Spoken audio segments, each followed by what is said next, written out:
Os pássaros chegaram antes do silêncio terminar. Vieram de todas as direções, com as asas cansadas e as penas manchadas de poeira e sangue seco. Alguns caíram mortos assim que pousaram. Outros resistiram apenas o suficiente para entregar as cartas amarradas às suas patas. O rei soldado ficou em pé por horas, abrindo uma por uma. Não havia ordem. Não havia um começo certo. Cada mensagem era um pedaço do reino quebrado. O primeiro relatório era sobre a evacuação dos vilarejos. Dos 120 conhecidos, 30 nem sequer tiveram tempo de fugir. 90 tentaram, mas apenas 65 conseguiram evacuar por completo. 25 tiveram suas rotas de fuga cortadas. E o destino das pessoas foi incerto. O rei soldado fechou os olhos.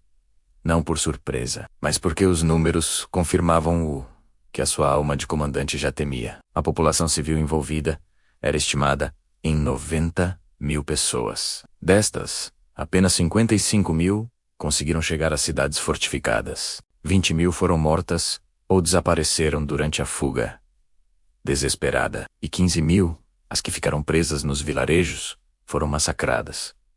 Não era preciso exagerar. Os números, por si só, já criavam ódio suficiente para alimentar uma guerra por gerações. Numa das cartas, alguém escreveu à margem: "Fugimos, e mesmo assim morremos." O rei soldado não apagou a frase. A situação das cidades também era desesperadora. Das 22 cidades muradas do reino, 3 foram completamente destruídas.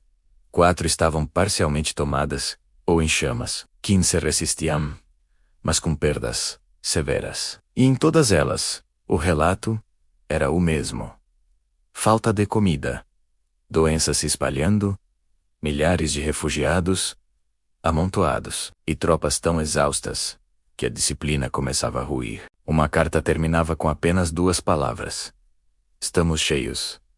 Não se referia a soldados.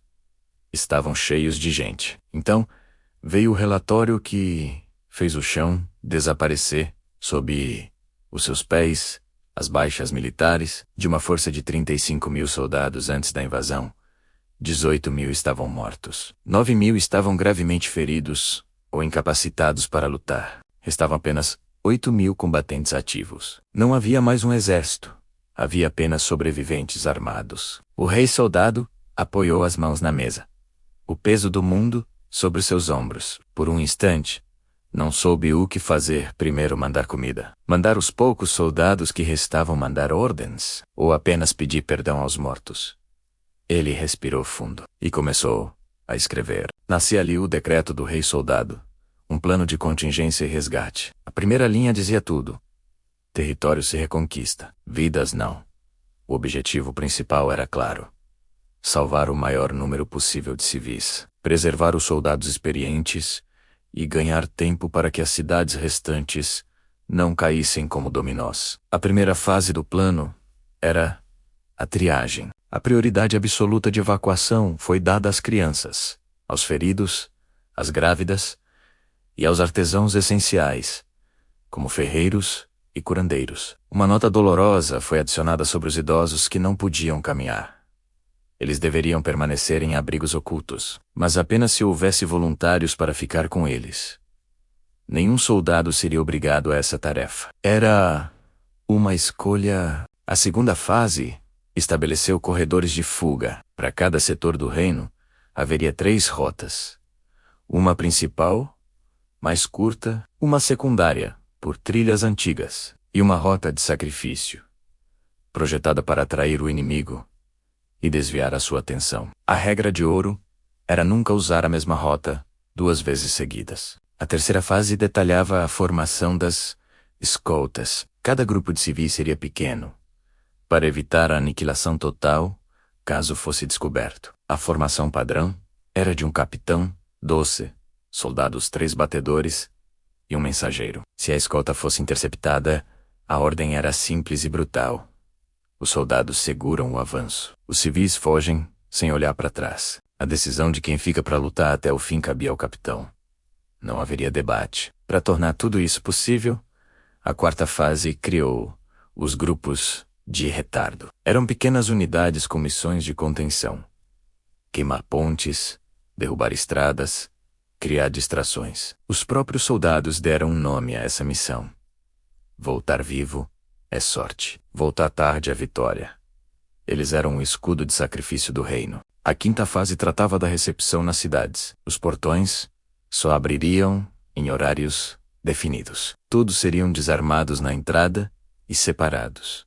Feridos, saudáveis, combatentes. E se a cidade atingisse a sua capacidade máxima, a ordem era evacuar para a próxima fortaleza. Nenhuma cidade seria transformada num túmulo coletivo. Por fim, a sexta fase era sobre a sobrevivência. O decreto real estabelecia rações iguais para todos nobres incluídos, trabalho obrigatório em troca de comida e treinamento de defesa para civis aptos. E uma regra inquebrável: crianças nunca iriam para a linha de frente. O rei soldado assinou o decreto e, com a sua própria mão, acrescentou uma última nota para os seus comandantes: se eu ordenar que avancem, avancem. Se eu ordenar que recuem, recuem.